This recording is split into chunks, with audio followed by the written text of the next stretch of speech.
There's a version of Peter Parker that nobody in the world remembers exists. He rides the subway past people who used to cheer for him. He walks into rooms full of the only friends he's ever had, and none of them know his face. That's the quiet horror humming underneath every single frame of Spider-Man. Brand new day, and this past week, the studio didn't just drop a handful of villain teases. They handed us a map of Peter's loneliness, and if you actually follow the roads on it, every one of them leads back to the same devastating place. Because look at who's lining up to hurt this kid.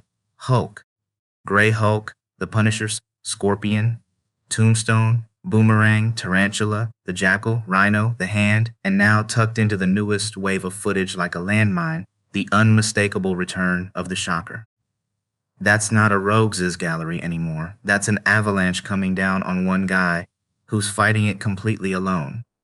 And here's the part that should be keeping you up at night. After all these reveals, we still don't know who the true villain of this movie actually is. So let's do what these promos are begging us to do. Let's connect the sad, sad dots. I'm going to walk you through every new detail that's leaked out this week. The Easter eggs, the recreated comic covers, the heartbreak hidden in Peter's fridge, and by the end, I think you'll see the shape of the thing they're hiding. And quick heads up before we dive. All month long, we're doing deep dive, rewatch breakdowns of the entire Tom Holland trilogy. Homecoming, Far From Home, No Way Home, each one loaded with connections to Brand New Day that nobody's talking about yet. Subscribe so you don't miss them. Let's start with the promo that quietly reopened an old wound. In it, Tom Holland's Peter references Tobey Maguire's Peter Parker, calling him Peter 2, that awkward little ranking system No Way Home saddled the three of them with. Tobey was 2, Andrew Garfield got stuck being 3. And if you remember, Andrew was not thrilled about the demotion, which was always a little unfair, considering he's the one who stepped out of that sling ring portal first. But the reason Peter's thinking about Tobey at all? Organic webbing. Peter 2 had it. And here's Tom Holland's Peter up on a rooftop, awkwardly trying to coax webs out of his own wrists. No cartridges. No Stark tech, just his body figuring itself out. If that scene feels familiar, it should. It's a direct rhyme with 2002, when Tobey stood in his bedroom yelling nonsense catchphrases, up, and away web, Shazam, but trying to trick his powers into cooperating. 20 plus years later, we've come full circle. Peter's back to square one. We also get him unmasked in a bodega. And yes, that's Tom Holland's own non-alcoholic beer brand sitting on the shelf as a little wink of product placement. That same batch of footage is where Peter shares a moment with a surprise cameo from Lionel Messi, complete with the very casual, very ominous line, "You good with heights?" Now here's where it gets fun for the comic nerds. Tom Holland and director Destin Daniel Cretton confirmed something a lot of you already clocked. Peter's poses in this film are deliberately recreating iconic comic covers. And they showed off a brand new Scorpion shot to prove it. To nail it, Holland had to pull off this brutal uppercut into a reverse swan dive, getting yanked up toward the camera. And by the director's account, he stuck the landing in about 2 or 3 takes. That's not luck. That's a guy with terrifying control over every muscle he owns. The cover they're recreating is Alex Saviuk's art from 1994's Spider-Man Adventures Hadges 2, which, fun detail, was a tie-in book for the Fox Kids animated series that was on the air back then. And the way they translated it into live action is genuinely clever. Scorpion's suit here is mechanical. He controls that massive tail with the movement of his hands. To capture the uppercut, they shot the sequence at a jaw-dropping 420 frames per second. That's roughly 14 times slower than normal footage. In a window of time that short, you can't really act. And yet Holland still managed to snap into this perfectly expressive pose, right down to the knit cap flying off his head. I will never not love the hat flies off trope in an action beat. Chef's kiss. And speaking of that outfit, The vest Peter's wearing? I went digging. It's a real barber-style outfitter piece, and the whole look is pulled straight from 2018's Amazing Spider-Man 795 by Dan Slott and Christos Gage, with pencils by Mike Hawthorne. But there's a story reason he's bundled up. This new suit isn't insulated. The heaters he used to have were Stark Tech baked into the suit Tony built him, and after No Way Home, all of that is gone. No more Stark upgrades means no more warmth. So the kid's layering up in the cold, patching over the hole where his mentor used to be. Even his wardrobe is grief. Here's the twist that recontextualizes the whole movie, though, when Peter squares off against Scorpion, it isn't always Scorpion inside that suit. In a promo shared Monday through the account, Dreams Peter throws out, "You sure you want to do this, Scorpion?" And the Thing answers back, "You think I'm Scorpion? I'm much worse." And then the gut punch line, "Dr. Banner, I didn't know you could get that big." Yeah, the Hulk is in the mix. But stay with me because I think there's a puppet master here. Watch the choreography for 1 second. There's a shot where Spider-Man swings in front of a flipping police cruiser and has to climb his own web mid-swing to clear it. This movie's practical stunt work is going to be unreal. Now, that nighttime Scorpion brawl. I don't think Mac Gargan is driving that suit at all. I think he's being controlled, telepathically, by Sadie Sink's character, who increasingly looks like she's playing Jean Grey. Go back to the June trailer's opening shot, the one where Scorpion appears to be suspending a DODC soldier in the air. At first, I read that as two soldiers frozen by Jean's powers, like all those frozen New Yorkers scattered through the trailer. But now I think it's Mac himself lifting that soldier, because Jean is in his head, moving him like a marionette. I know. A lot of you are still wrestling with Sadie Sink as Jean Grey, because comic Jean isn't cruel, and these trailer moments read as genuinely villainous. Phoenix, sure, but even Phoenix isn't usually this petty. Here's how I square it. This isn't the Jean we know from decades of X-Men lore. This is a Jean who spent years being hunted and caged by the DODC, and now that she's loose, she's not being evil so much as savoring it. Freedom after captivity does ugly things to people. Look closely. 2, Scorpion's armor here ditches the bright comic book green, but there's a faint green shimmer in the dark plating exactly when Gargan insists he isn't Scorpion. Someone rebuilt this suit for him, and that's the theory that ties a bow on everything. How does a locked-up Mac Gargan get free and score a brand new suit? Simple. Someone raided the vault.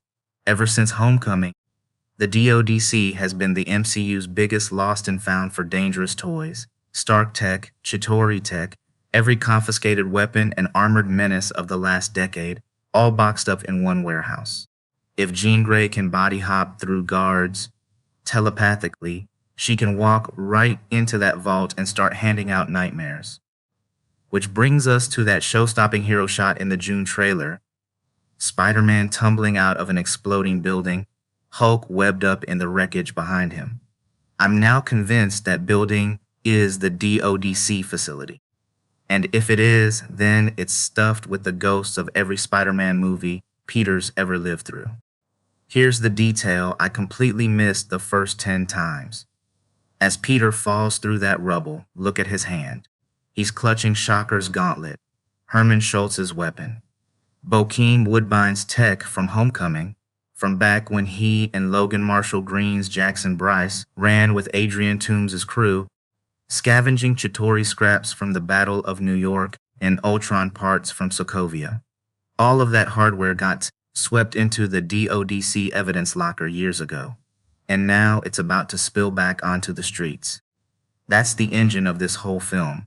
Every threat Peter ever survived, unlocked, and released at once, onto a city that no longer remembers.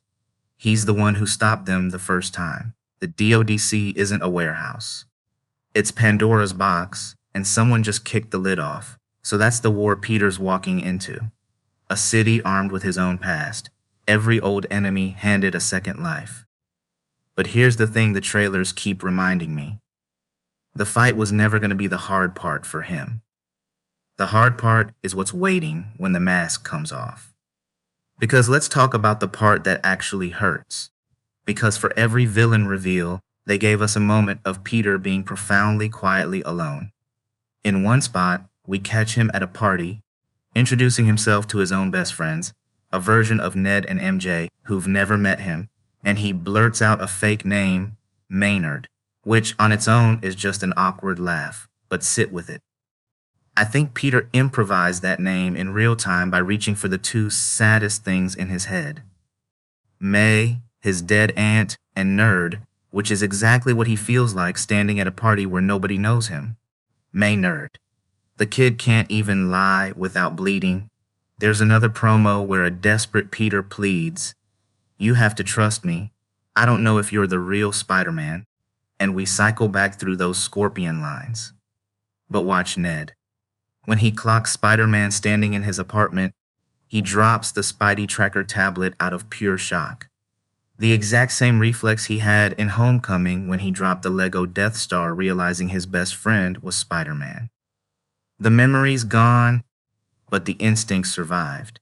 That's such a beautiful tragic touch, and MJ's still wearing that broken black Dahlia necklace, the one Peter bought her in Venice, back in Far From Home. Neither of them consciously remembers a thing, and yet their history keeps leaking through in these tiny echoes, like their minds are trying to rebuild what the spell erased. That's the emotional spine of the movie. Love that outlives memory. We also got a fight scene from Sony that shows off Peter's choreography. Him shrugging, "I'm not in high school anymore." Someone asking if he stretched, it's the key to longevity, and then he's literally dodging bullets. And sure, part of that is raw speed and agility, but the real MVP is the Spidey sense, feeding him the trajectory of every round before it's even fired. Now the Easter egg goldmine. Last week, Sony and Little Caesars ran a pop-up at Brooklyn's Greenpoint Terminal Warehouse, a walkthrough recreation of Peter's actual apartment. Yes, it was basically a very elaborate ad for hot and ready pizza, but they used real set pieces, and those pieces gave away names.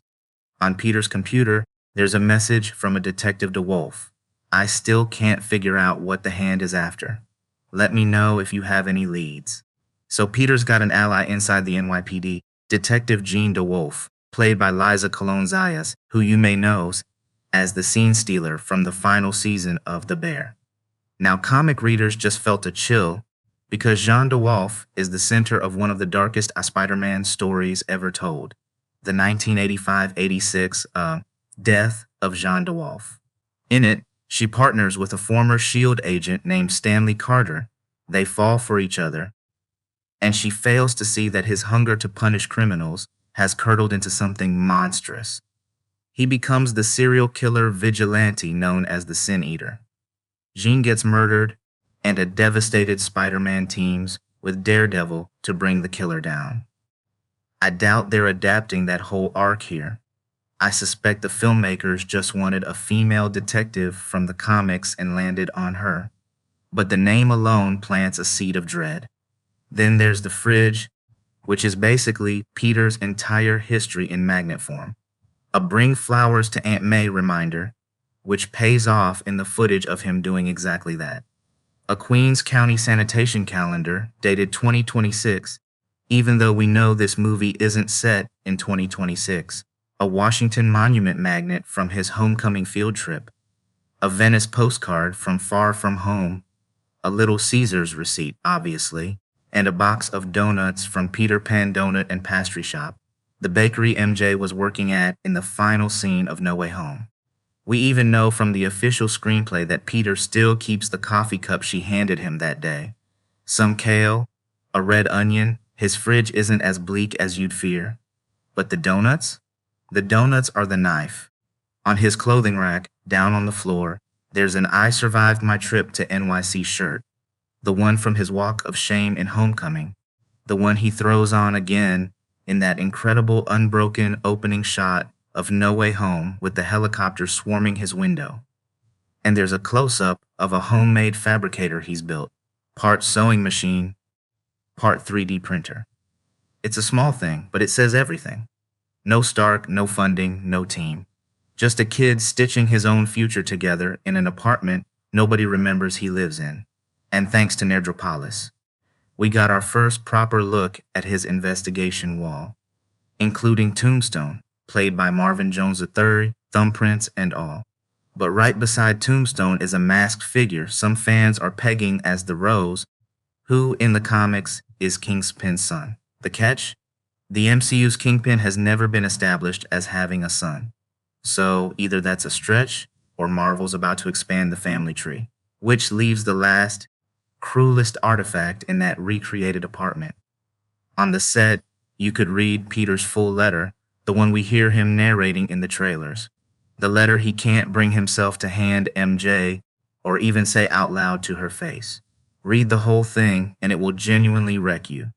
It's a boy writing to the love of his life, apologizing for a sacrifice she'll never know he made.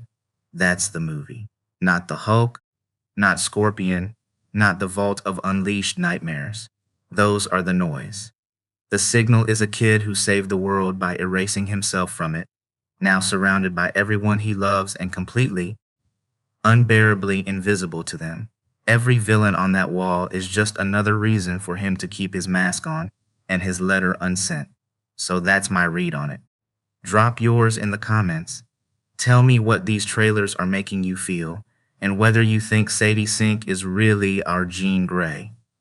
Hit subscribe if you want the full trilogy rewatch breakdowns dropping all month, and I'll see you in the next one.